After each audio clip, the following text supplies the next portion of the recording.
Hi everyone, welcome to superior English. आज की class में हम ए से जेड तक के इंग्लिश के सारे वर्ड्स करेंगे जो डेली इंग्लिश कन्वर्सेशन में बहुत इंपॉर्टेंट है। These words are very versatile. अगर आपको इंग्लिश में सेंटेंसेस फॉर्म करने हैं और इंग्लिश में सेंटेंसेस बोलने हैं तो ये वर्ड्स आपको आने ही चाहिए। बिना इन वर्ड्स को यूज़ करे आप इंग्लिश में सेंटेंसेस फॉर्म नहीं कर सकते और आप प्रॉपर इंग्लिश नहीं बोल सकते। So watch the video till the end because in this video today we will cover all the words from A to Z. आगे बढ़ने से पहले अगर आप इस चैनल पे न्यू हैं then subscribe the channel, press the notification bell ताकि आप कोई भी लेटेस्ट वीडियोस मिस ना करें। Without any further delay let's start the class. Our first word is A. A को हिंदी में आ भी बोलते हैं और इसको एक भी बोलते हैं। जैसे एक कलम, आ पेन। एन का मतलब भी एक ही होता है। एक आइसक्रीम, एन आइसक्रीम। तो अब अ में और एन में क्या फ़र्क है? एन हम तब यूज़ करते हैं जब हमारे सामने वॉवल्स हो, like a, E, I, O, you. ये सारे हमारे वॉवल्स हैं, तो वॉवल्स के साथ हम एन यूज़ करते हैं और बाकी सारे बचे अल्फ़ाबेट्स जिन्हें हम कॉन्सोनेंट्स बोलते हैं तो उनके साथ हम अ यूज़ करते हैं, मीन्स ए यूज़ करते हैं। एट का मतलब होता है पर। वो घर पर है, शी इज़ एट होम। यहाँ पे पर के लिए हमने एट यूज़ किया है। एंड के लिए हम और तथा भी यूज़ कर सकते हैं। He likes geography and history. उसे भूगोल और इतिहास पसंद है। एम का मतलब होता है हूँ। आई एम रिच, मैं अमीर हूँ। आई के लिए मैं लगाया, रिच के लिए अमीर लगाया और एम के लिए हूँ लगाया, मैं अमीर हूँ। आर मतलब है होता है। वी आर रिच, हम अमीर हैं। वी आर रिच, हम अमीर हैं। यहाँ पे आर के लिए हमने है लगाया है। एज का मतलब होता है जैसा। Let him do as he likes. उसे जैसा अच्छा लगे वैसा करने दो। Let him do as he likes. उसे जैसा अच्छा लगे वैसा करने दो। अबाउट का हिंदी में मतलब होता है बारे में। I asked Tom about his new book. मैंने टॉम से उसकी नई किताब के बारे में पूछा। सो अबाउट के लिए हमने बारे में लगाया। I asked Tom about his new book. मैंने टॉम से उसकी नई किताब के बारे में पूछा। आफ्टर का मतलब होता है के बाद।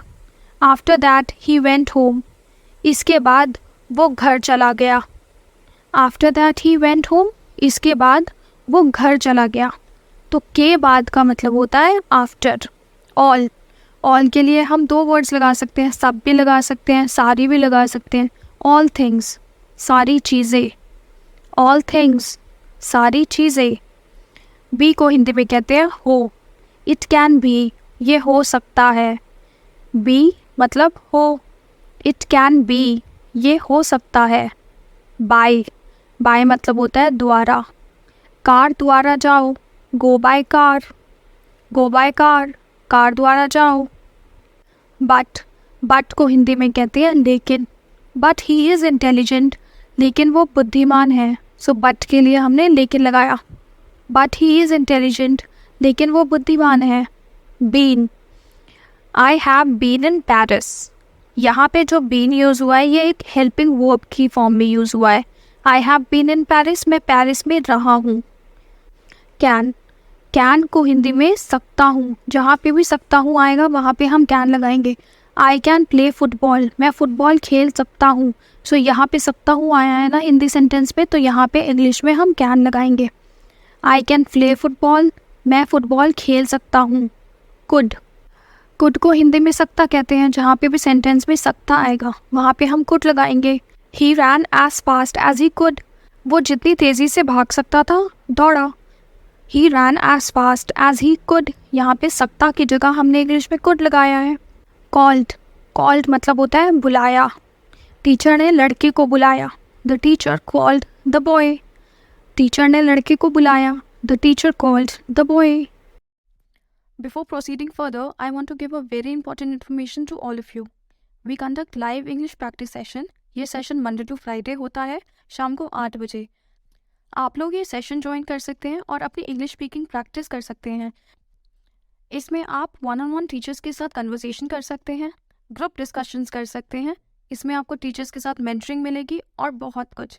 इसे ज्वाइन करके आप अपनी इंग्लिश स्पीकिंग स्किल्स इंप्रूव कर सकते हैं, जिससे आप इंग्लिश कॉन्फिडेंटली एंड फ्लुएंटली बोल पाएंगे। इस सेशन के बहुत सारे बेनिफिट्स हैं। अगर आप ज्वाइन करना चाहते हैं तो स्क्रीन पे सारे डिटेल्स प्रोवाइडेड हैं। आप व्हाट्सएप पे मैसेज कर सकते हैं, इंस्टाग्राम पे कांटेक्ट कर सकते हैं और आप हमें ईमेल भी भेज सकते हैं। If you are interested in improving your English speaking practice skills, then do join this course. This 2-hour session will be very beneficial for all of you. So looking forward to see you guys in the evening session. Do मतलब होता है करना।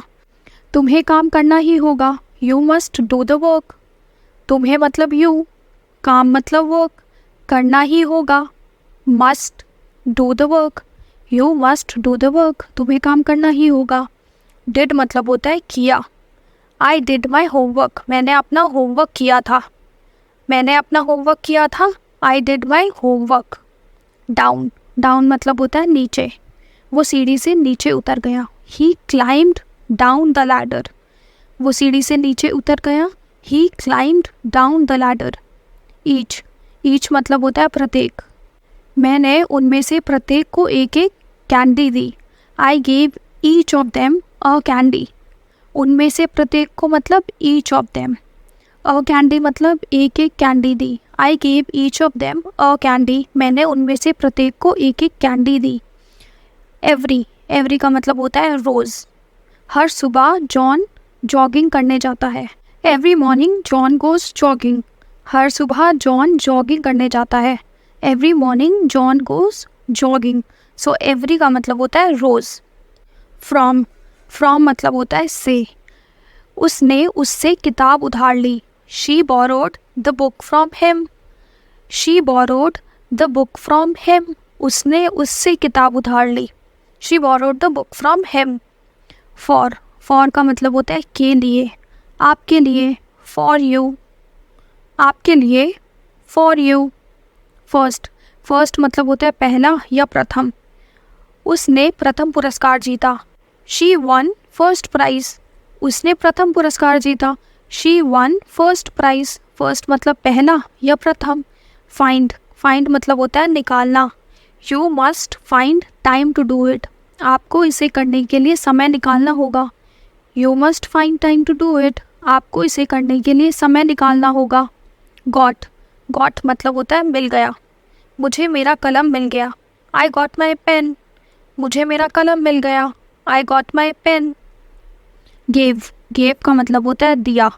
उसने उसे एक sweater दिया। She gave him a sweater. उसने उसे एक स्वेटर दिया। She gave him a sweater. यहाँ पे उसने के लिए हमने she लगाया, उसे के लिए हमने him लगाया, एक के लिए हमने a लगाया। स्वेटर का एज इट इज स्वेटर ही बोलेंगे हम इंग्लिश में, और दिया के लिए हमने gave लगाया। She gave him a sweater. यहाँ पे देखो हमने अ लगाया, एन नहीं लगाया, बिकॉज ये स्वेटर है। स्वेटर एक कॉन्सोनेंट है, ये वोवल नहीं है, तो इसलिए हमने यहाँ पे अ लगाया। हाउ मतलब कैसे। हम कैसे मदद कर सकते हैं। How can we help. हम कैसे मदद कर सकते हैं। How can we help. तो हाउ का मतलब होता है कैसे। जहाँ पे भी हिंदी सेंटेंस में कैसे आएगा वहाँ पे आप हाउ ही लगाओगे। हैज़ मतलब होता है पास। उसके पास एक बड़ा घर है। He has a large house. बड़ा घर मतलब large house. उसके मतलब he, पास मतलब has, एक मतलब a. He has a large house. उसके पास एक बड़ा घर है। Have का मतलब भी पास होता है। I have a bike. मेरे पास बाइक है। I have a bike. मेरे पास बाइक है। सो अब हम कैसे पता लगाएंगे कहाँ पे हैज़ लगाना है और कहाँ पे हैव लगाना है, क्योंकि दोनों का ही हिंदी में मतलब पास होता है। अब हम हैज़ और हैव के बीच में डिफरेंस देखते हैं। हैज़ हम यूज़ करते हैं ही, शी, इट और किसी के नाम के साथ, मतलब ही, शी, नेम एंड इट के साथ हम हैज़ यूज़ करते हैं। और हैव हम यूज़ करते हैं आई, यू, वी एंड दे।